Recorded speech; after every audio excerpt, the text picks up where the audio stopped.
Welcome to the Shifting with Marlee podcast. I'm Marlee. Thank you for joining me wherever you are. All that I ask of you, the listener, is to have an open mind and an open heart.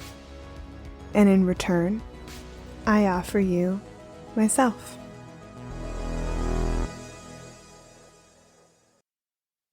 Today, we're going to talk about change and learning to pivot in life and embracing who you are and unlearning who you were taught to be.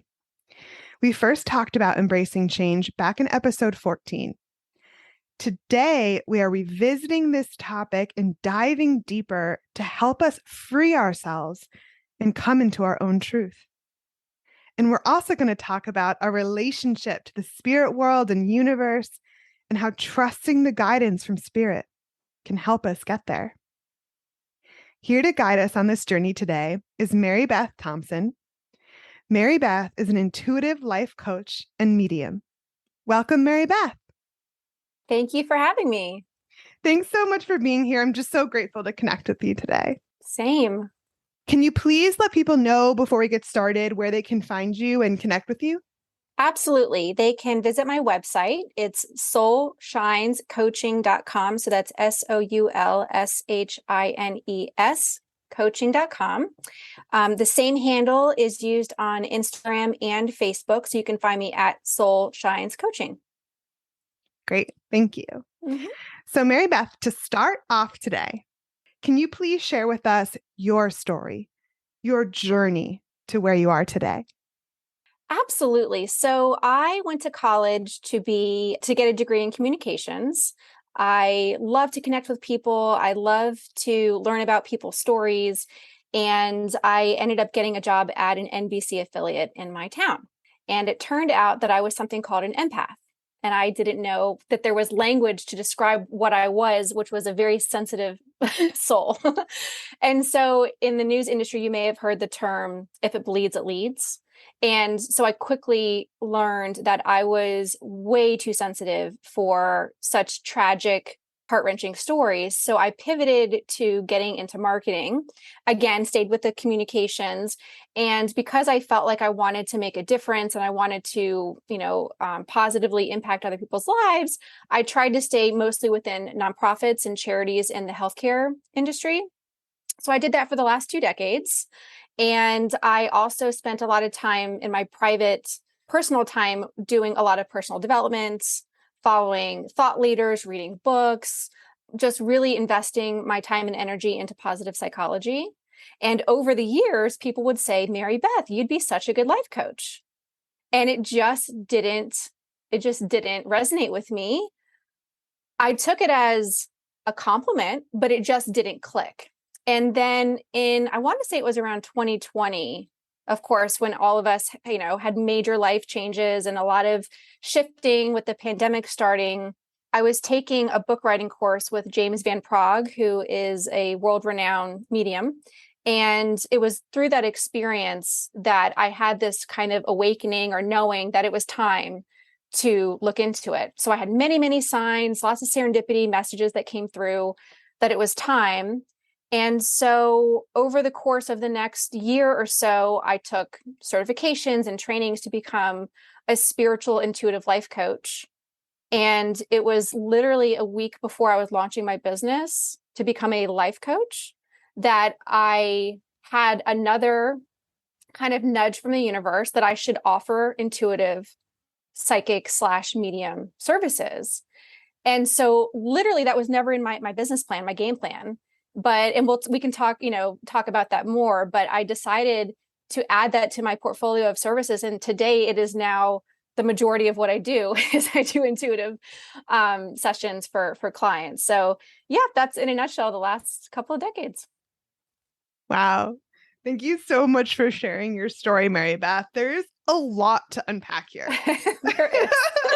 I guess my first question is, what did you have to release along the way in order to step into this new and truer version of yourself? So that's a great question. So I didn't mention over just kind of skimming through my professional career that I was a closeted medium. And I kept that private in the sense I only shared it with my friends, my closest friends, and my immediate family, and my boyfriend, who's now my husband. So they were the only ones that knew. Spirit would come through to me very often. And I kept it private, I think, because another important note is that I was raised in the Catholic Church. And so there is a little bit of shame and quite a bit of judgment in that capacity. And so I think, to answer your question, I had to overcome the opinions of others who maybe didn't agree or just really didn't understand, I think, is really what it comes from. A lot of times people are fearful when they just don't understand. So I had to just kind of go through, I would say, life experiences and get to a place where I needed to release the opinions and judgment of others and really own my authenticity of who I am and my ability to hear from and communicate with spirit is like breathing. It's so natural, and it's just something that you do that you don't even question, if that makes sense. So how could I possibly deny something that is innately a part of who I am? Wow, I got like emotional just with you talking about that. And did you have to release any fear as well in order to step into this role and say, hi, I'm a medium to the world? 100%. There was I would say, like, there was two almost chapters to me, and I'm using the phrase coming out because that's really how it felt. It felt like I had this secret and then I came out. The first was when I told you I took that class, the book writing class, and I had this revelation that I needed it. Basically what it was I felt like I had an ability, and the awareness was that I needed to be able to positively affect more people. So if I only kept it to my closest community, I was leaving out many, many, many other people who could benefit from my ability to share information from their loved ones in spirit. So that was my first kind of getting over the fear of saying, this no longer needs to be a secret. This is no longer about me, frankly. It's about helping other people. And the second, the second fear releasing was when I made it part of my business. I did this for 20 years off the record, in my free time, in my personal space. No one was, hiring me to do this. People were not asking me to be a conduit. I just was passing it along. So then to be able to just sit down and be asked to share a message in a reading on someone's hard-earned money for me to deliver those messages and do it on demand is a completely different energy. So there was a fear in that. And I actually did a session for a dear friend of mine when I was a child. When I was a child, she was my dear friend. And so I connected with her dad, and it was absolutely incredible. And that was the validation I needed to know, okay, yeah, this is meant to be, and I'm supposed to offer this to people. So that was like a test run to me, and it was beautiful. I love that.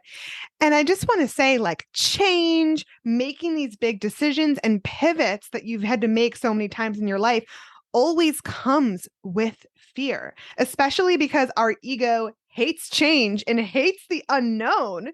But the key is doing it anyways and not letting fear be the driver. Amen.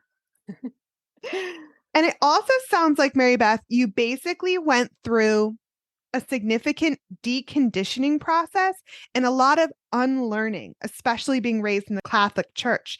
So, can you share with us what steps you took in the process of unlearning what you were taught? Yes.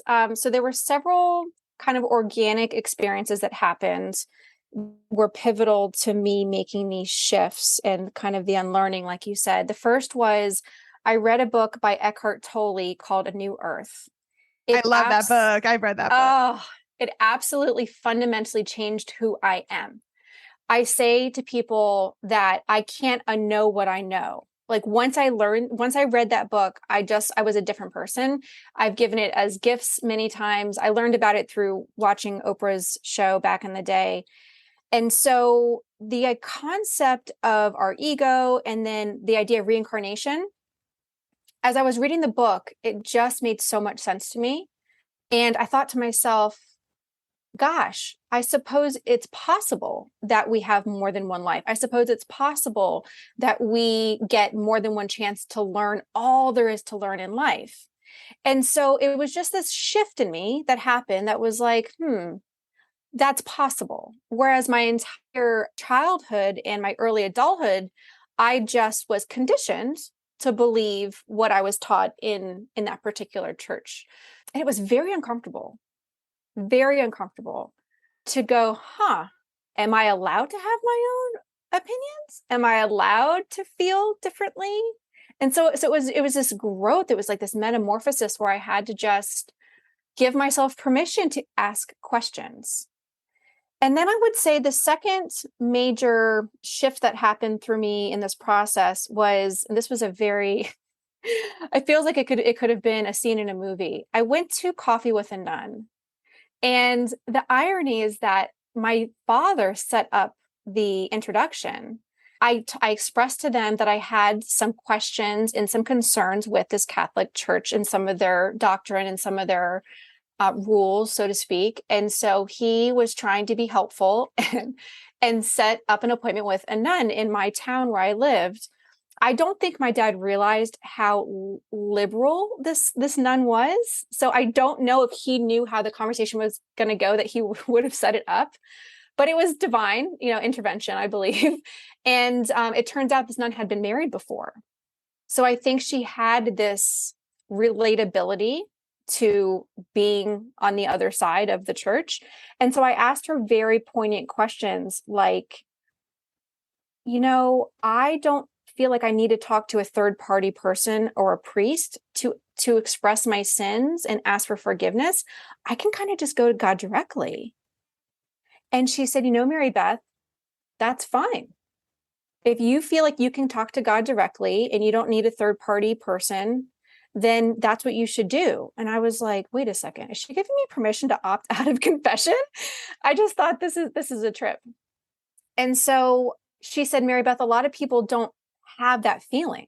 They don't feel like they have that ability to communicate directly. So it gives them comfort to be able to have this middle man, so to speak, this person in the middle to connect. And so that's okay too. And so that was, again, it was just kind of mind blowing. And in the Catholic Church, you receive Holy Communion at Mass if you go every weekend. And if you don't go to confession, then you can't receive communion until you go back to confession. Well, that's a problem because I just finished saying I feel a little bit uncomfortable going to confession when I just can go right to the source and talk to him and ask for permission, when I can ask for forgiveness. And so she said, Mary Beth, that's between you and God. If you don't feel like you need to go to confession and you feel like you want to receive Holy Communion, then go. There's no one else to judge you for that. And so I was like, okay, this was incredible. If I don't know if you're familiar with the Catholic Church, but she was freeing me. And so that basically bought me about 10 more years because I was at the point where I thought about possibly leaving the church, so to speak. And I just had this permission granted where it was like, I can trust myself and trust my faith and trust my intuition and lean into my relationship with God. And I can respect the church and I can respect the entity of their doctrine and their rules, but there's some kind of middle ground where I can find my place. And so again, that's where I kind of have lived for the last 10 years until recently. I'm now really starting to have some concerns with some of the outreach that they're asking their community, as far as, same-sex marriages, kind of shunning that. I feel like it's just basic humanity, people being able to love each other who they want to love and things like that. So I'm just continuing to go through this evolution when it comes to that. But the unlearning was definitely a multi-step process. And those are just some of the bigger moments that come to mind. Question everything. I think you said that to me, Mary Beth, recently, right? And I think that seems kind of like a sum up of your unlearning experience. Question everything. Yes. And how freeing that is. But again, very uncomfortable when you have just put your head down and nodded your head and just believed whatever you hear to be true. And it's okay. It's okay to ask questions. It's okay to wonder, to have, marvel at curiosity. And that's perfectly fine. And I also just want to say it's never too late. It's never too late to unlearn and decondition. It's never too late to change your mind and pivot to new ways of being or change your career. Yes, absolutely. You're an inspiration, Mary Beth. Thank you. Oh, you're so sweet. Thank you. So, during each stage of your journey, how did you know it was time to make those pivots and major changes in your life? So I don't think I have a profound answer for that question other than just a lot of serendipity, a lot of feelings of feeling the sensation that it feels right. It feels natural and trusting that feeling. Because I'm an intuitive and I am highly sensitive, I do get a lot of impressions and a lot of sensations and a lot of feelings. And so I think just the process of learning to trust that gut feeling, so to speak, and also the just kind of everything falling into place. I can tell you a quick story. So when I had that hunch to become a life coach and to consider pursuing it, I was going to attend a Tony Robbins conference. It's one of his very well-known famous conferences, and it's not cheap, which it shouldn't be because it's a lot of value you get. It's many, many days in length. I purchased my tickets. My husband was going to come with me, and my daughter at the time, who was an infant, got a double ear infection, very sick. And I just couldn't leave her. So I thought, darn, it's not meant to be. I was upset for a good 10 minutes, crying, like really, I was so excited to go. And I thought, okay, for some reason I'm not supposed to go. And I always trust. I always trust when things don't happen, if there's a reason for that. And so they told me that I could go to another conference over the next year. Well, guess what happened? The pandemic, and everything got canceled. So loud and clear, the universe was saying you're not supposed to go. So I ended up using my refund to go to another life coaching certification through a gentleman named Dougal Fraser, who is another, respected, world-renowned psychic and intuitive. And that led me down a journey of more of an intuitive spiritual life coach, which I think that's why the whole Tony Robbins thing kind of fell flat, because I wasn't supposed to go down that road. So that's just one example of how things, serendipity and things just kind of falling into place. Yeah, I love that. And I think it's really helpful for people listening to know the signs maybe to look out for to help you know when it's time to make a change and pivot in life. So in addition to what you shared, trusting the feelings, the gut feelings and that trust, I think some other signs to look out for: bitterness, frustration, resentment, burnout in your current circumstances, lack of inspiration and or lack of motivation.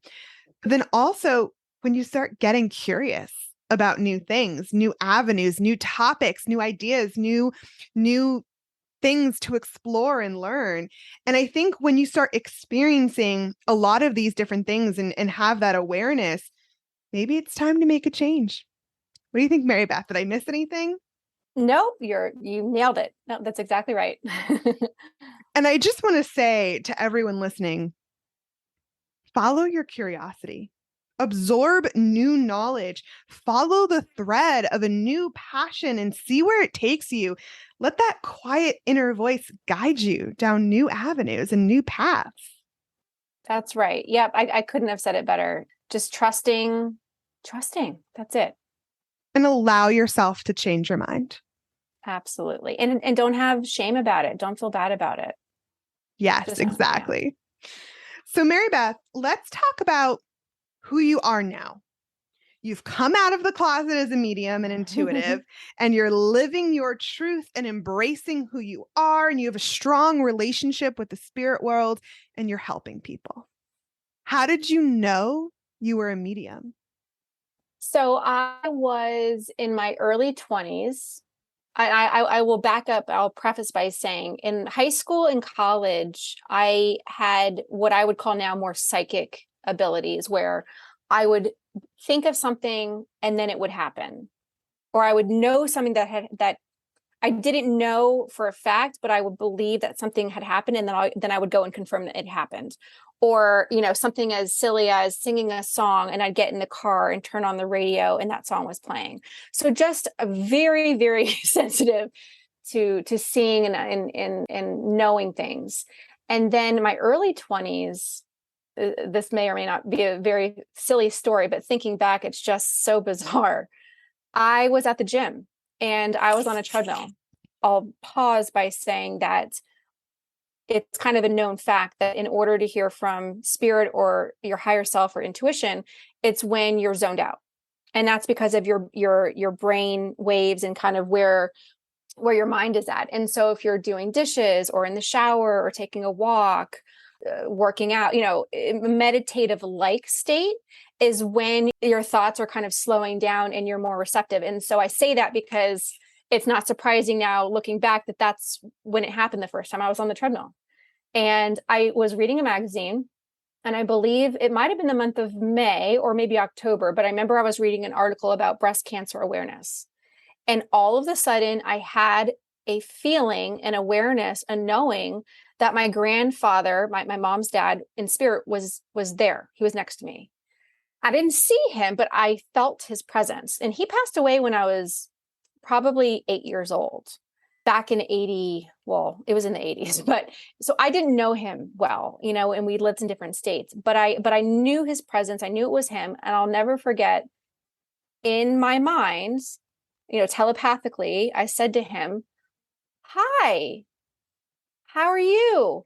What can I help you with?" I swear to God, because this is the first time I've ever heard from spirit, and I just knew he was there, and he just started talking.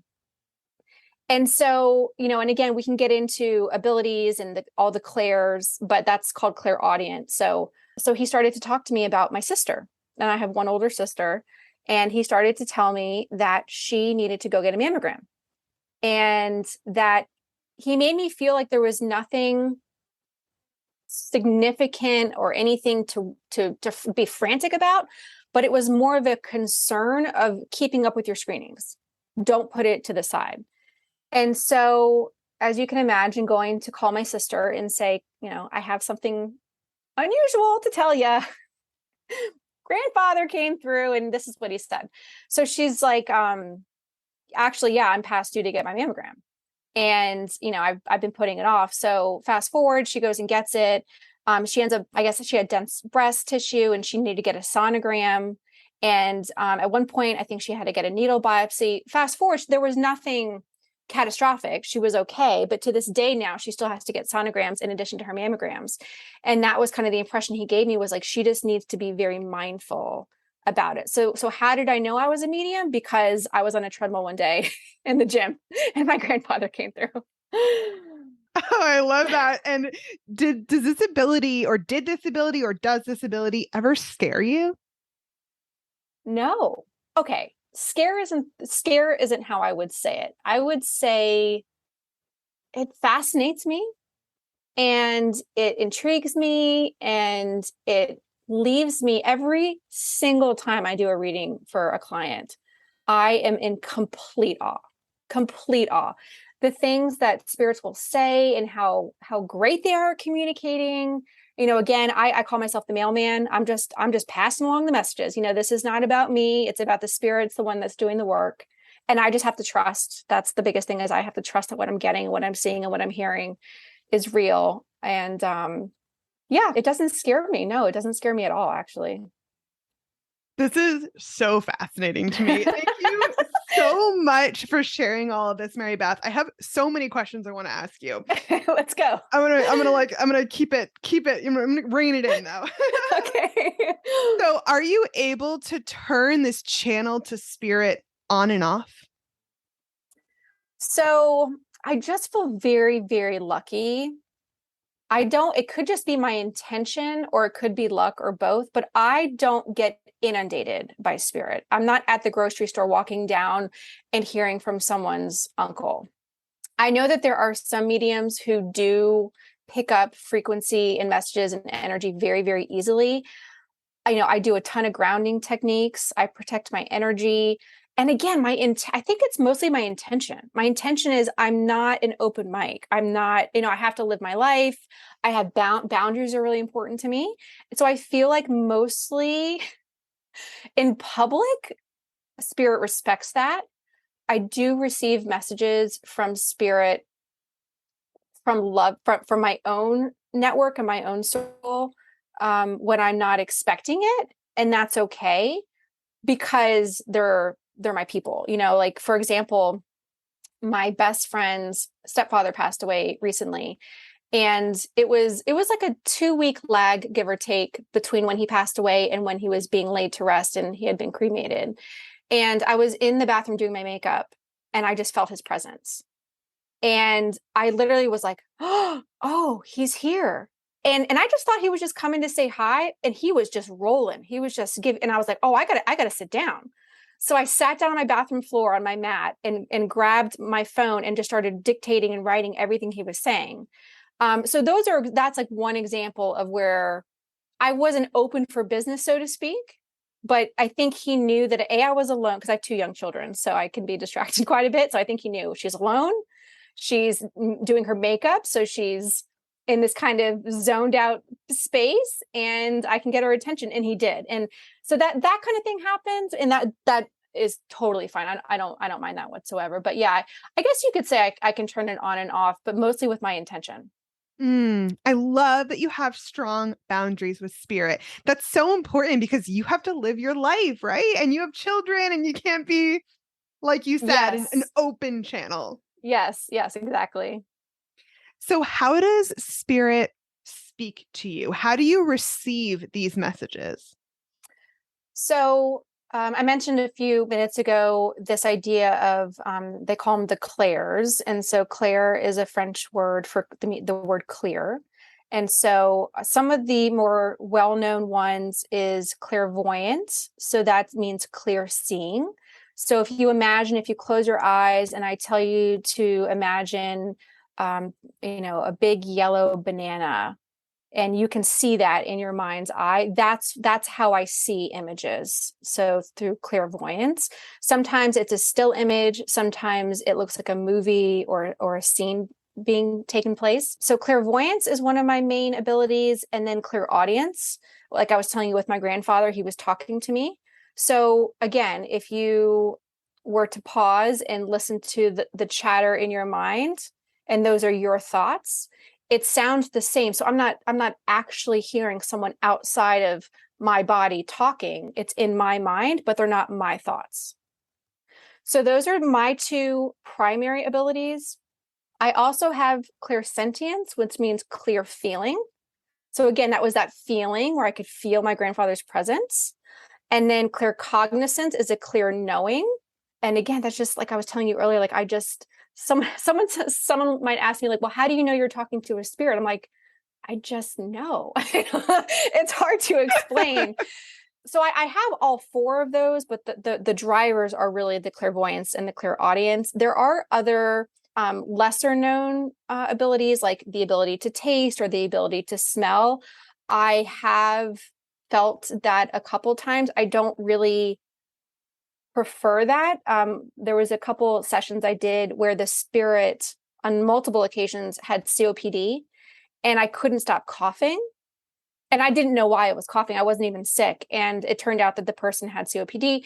And so there was a couple of, or there was another time where there was a lady who had tension headaches. And I felt this like tightening in my scalp.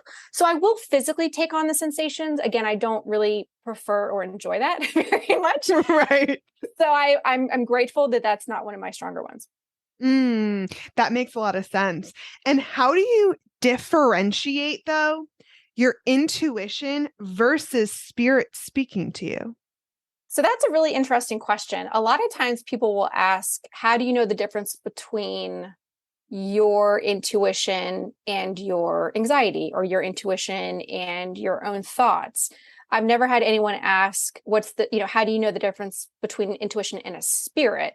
But the truth is, I don't necessarily know that it matters where it's coming from, as long as you know it's from a good high vibration, love, light source. So for example, intuition is when you know something, but you don't know how you know it. And that could come from your higher self, so your soul level self. It could come from one of your angels or one of your spirit guides. So all of like the source of intuition could be from any of those sources. A spirit, a loved one in spirit, I guess the only way I can explain it is feeling their presence. Whereas on the other hand, the intuition, it's just a knowing. I hope that makes sense. No, that does. That makes a lot of sense. Thank you for explaining. And I know that you use these abilities that you innately have to help people. And you work with people one-on-one, and you bring through messages from specific spirits and loved ones. Are there any common messages or themes that come through from spirit regularly? Definitely. The first one would be they express their love and appreciation for the person who is what you would call the sitter, the person who I'm giving a reading to.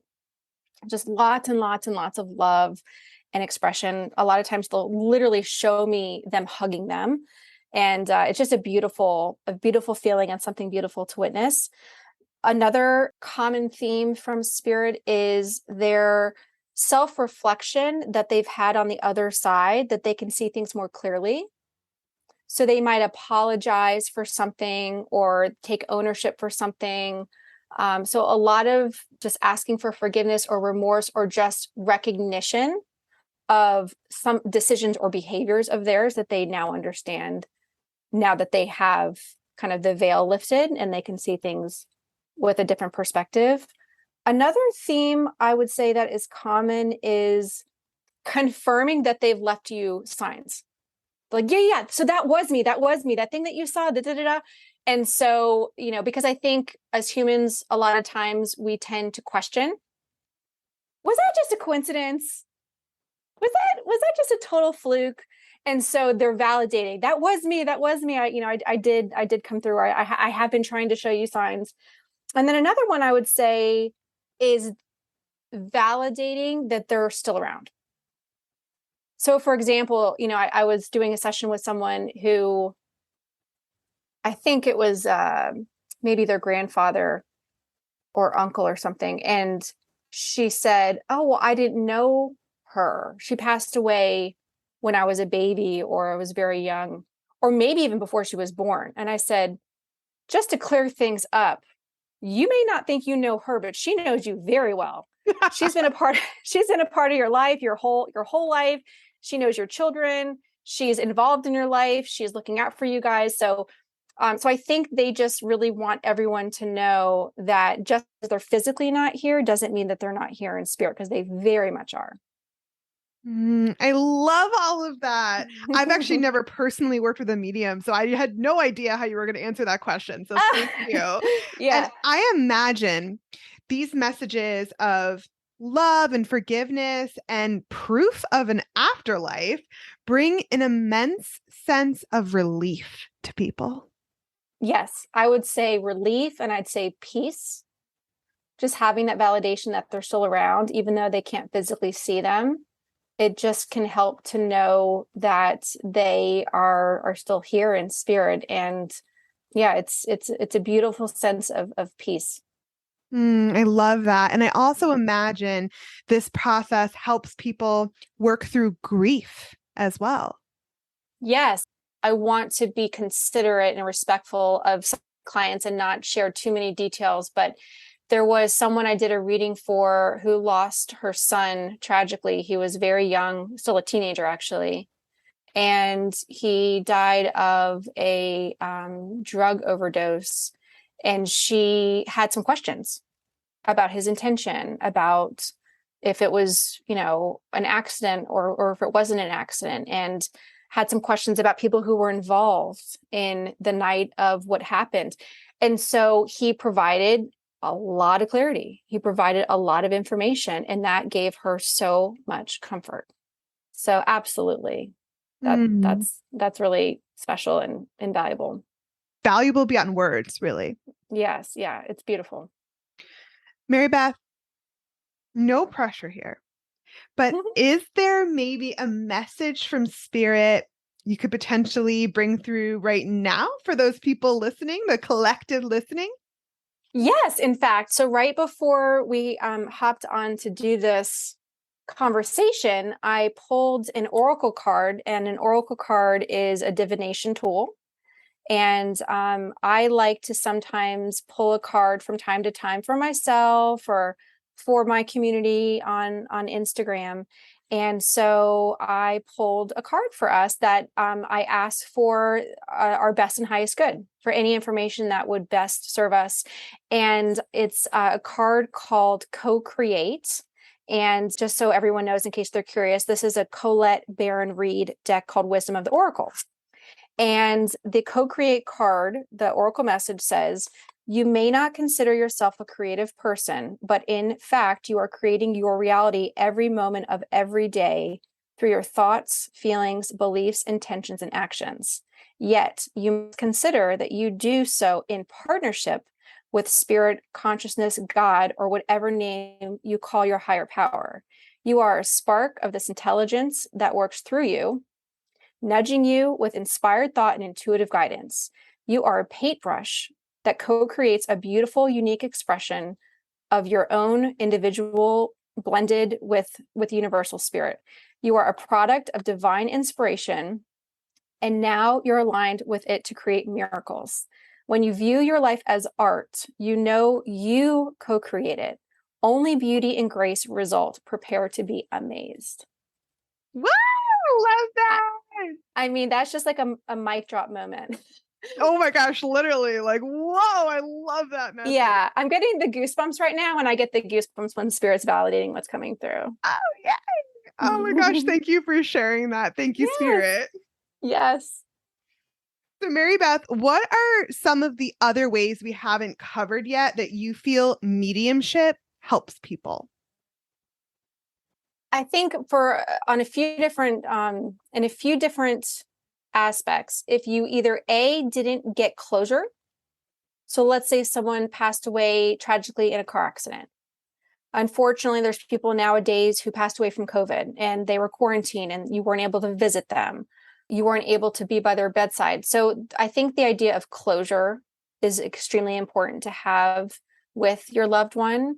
I even had someone ask me, they wanted to know their sibling had called them and left them a voicemail a day or two before they passed away, which was a tragedy, and didn't leave a voicemail, or maybe they just said, I'm calling you, call me back. And she didn't get to call him back before he passed away. And she wanted to know what his message was.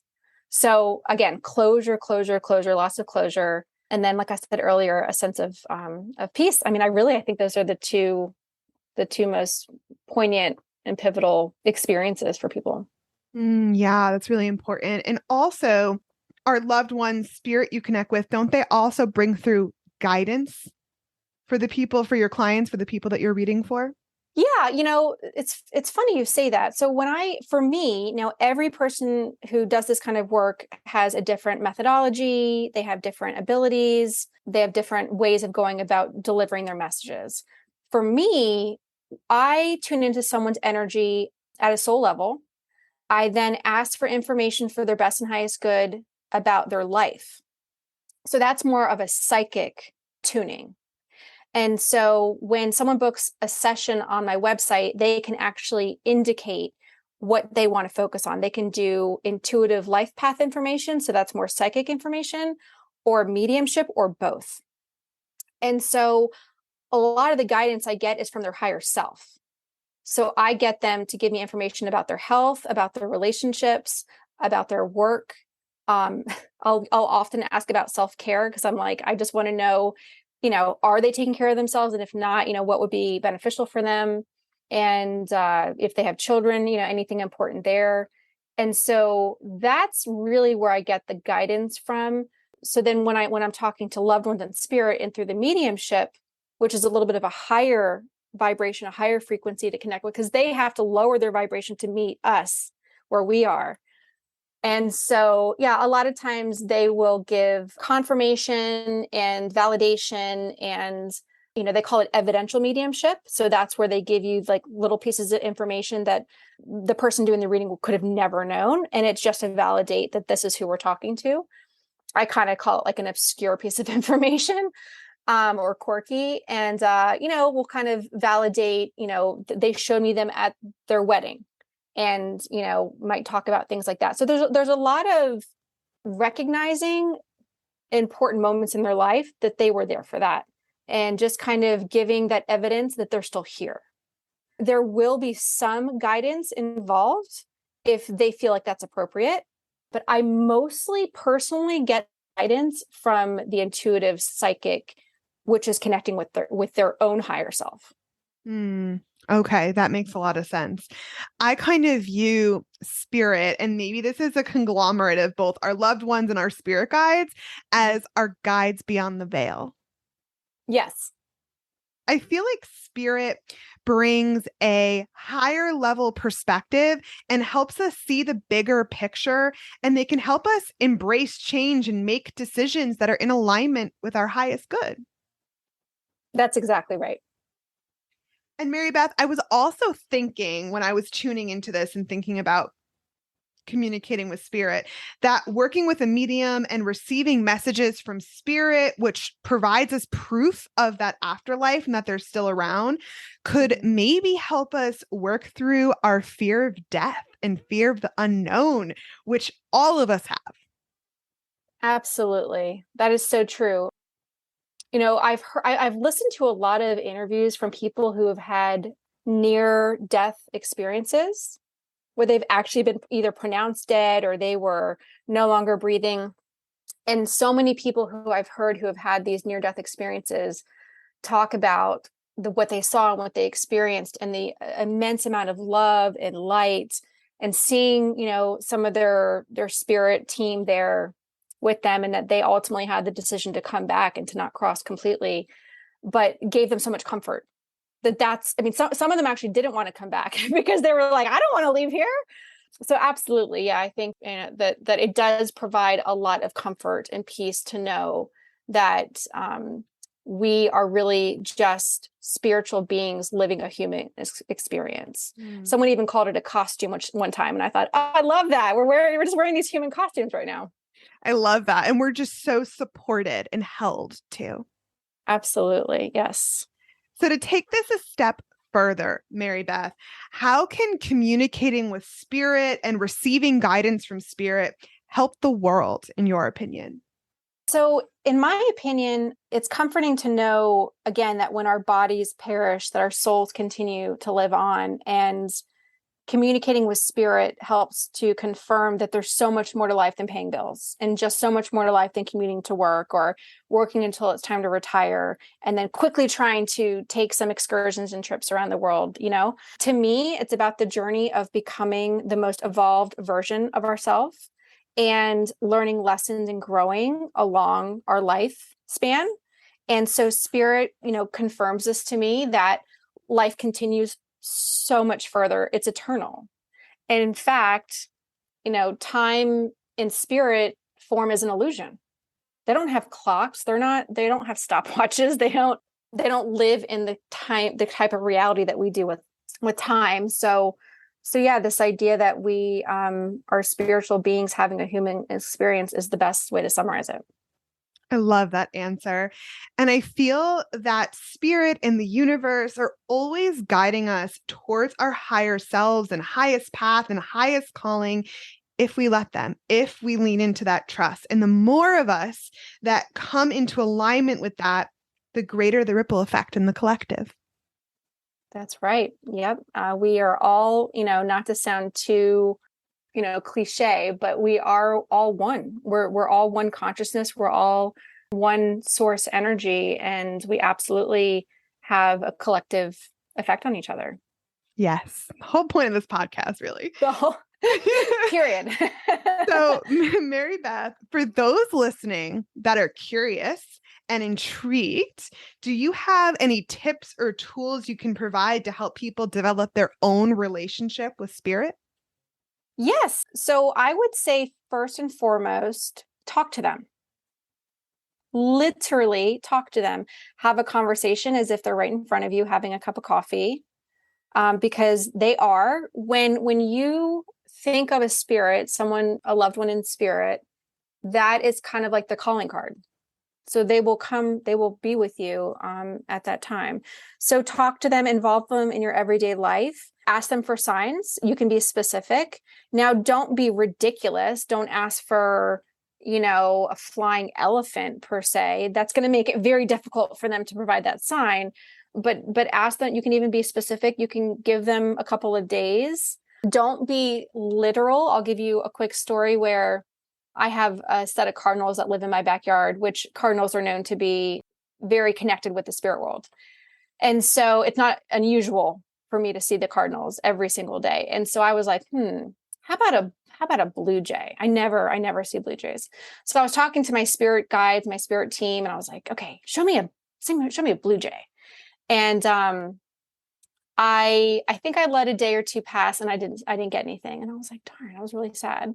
So I was out for a walk with my daughter and my dog. And I looked up at this neighbor's house who I've passed probably dozens and dozens and dozens of times. And they had one of those garden flags on their front yard that had a blue jay on it. And what's funny is, I was like being punked, and it was a kind of a joke from spirit because I'm always teaching about this kind of topic. And I always tell my clients, spirit's very clever. So, if they tell me that their sign for them is a rainbow, it might not just be the rainbow in the sky. It could be a rainbow on a coffee cup. It could be on a piece of artwork. It could be on the street sign you're turning onto. It could be on the back of a license plate in front of you. So they will use every opportunity to show you that sign that you're connected with for them. So ask for signs, but be very open-minded about how they're going to get that to you. Meditate, if you do any kind of meditation practice to quieten your mind, to connect with your higher self and your loved ones and your spirit team. And like I said, just pay attention. I love that. Thank you. And it sounds like spirit also has a sense of humor a little bit as well. Hysterical. Can I tell you a quick story? Yeah. So at the very end of all of my sessions for mediumship, I will always ask the spirit, what is your sign? What is that primary sign that you have for them? Oftentimes it's, things you think of like dragonflies or butterflies or rainbows or coins, feather, things like that. And I swear to God, I heard pigeon. And I stopped and I said, are you kidding me? And he said, pigeon, pigeon, pigeon. I was like, I cannot believe you're going to make me say pigeon. How can I say this to her? She's going to be like, are you joking me? So I tell her this, and I preface by saying, listen, I'm sorry, but I have to tell you, I can't hide it from her because that would be wrong. And B, I can't sugarcoat it. So I said, he said pigeon, and she started cracking up. She goes, is that why I have had a pigeon poop on me 3 times in the last 6 months? Oh my God. And I started laughing. And prior to this part of the conversation, I had identified that he was a prankster and that he was very funny and had a very funny sense of humor. And he was playing pranks on his wife, on her mother. And so we were crying, laughing. It was so funny. I was like, okay, I feel so badly that you had poop from pigeons on you, but I feel so much better now that I can share this and it makes sense that that's why he's saying it's fine. And I said, listen, now that the cat's out of the bag and now you know that that's him joking with you, you can tell him to stop doing that. Let's move on to another sign. And she said, no, that's okay. I was like, Okay, that's totally up to you if that's what you want. So yes, Spirit has a great sense of humor. Oh, that's so funny. And I also just want to reiterate, I feel like getting quiet is really important as well. You mentioned it, but I just want to call attention to it because Spirit's voice is soft, like a whisper. That's right. And that's why, yes, as I mentioned earlier, that the more you can quiet your minds, focus, listen, you can do writing, you can do meditation before you go to bed. Instead of scrolling your phone, you can close your eyes and connect with your loved ones in spirit. Maybe if you're folding laundry, instead of multitasking and watching TV, turn the TV off. Put on some nice music and just zone out. You're washing the dishes instead of being distracted by whatever, you might be doing to speed the time up. Turn off that distraction, the video that you were going to watch, or even the podcast you were going to listen to from time to time, and just listen. And those are the moments where you're going to hear.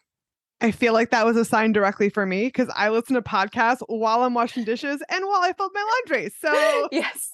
I'm a podcast junkie. I listen to them all the time, but I had to consciously choose. In fact, here's another fun story.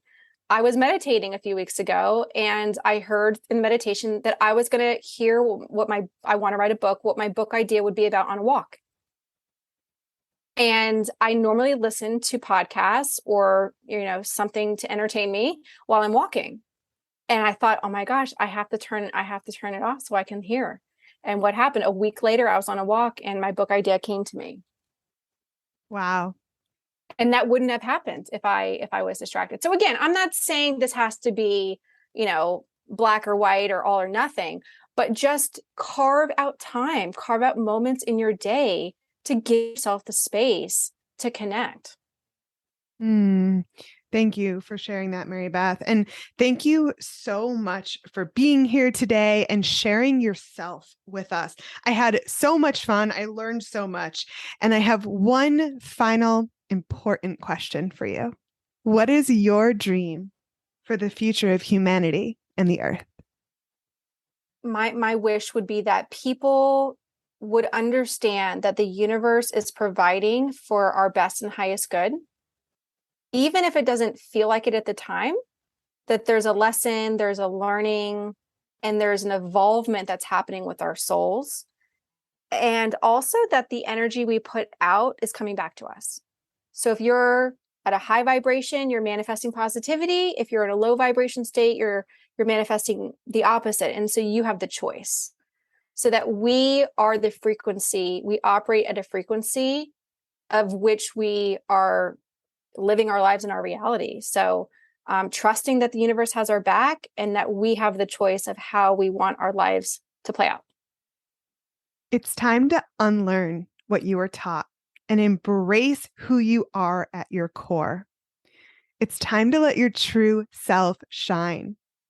We are so supported and guided and held on this journey in seen and unseen ways. But it's up to us to overcome the fears and limiting beliefs standing in our way and lean into that guidance. I'll end today with a quote by Brian Benson.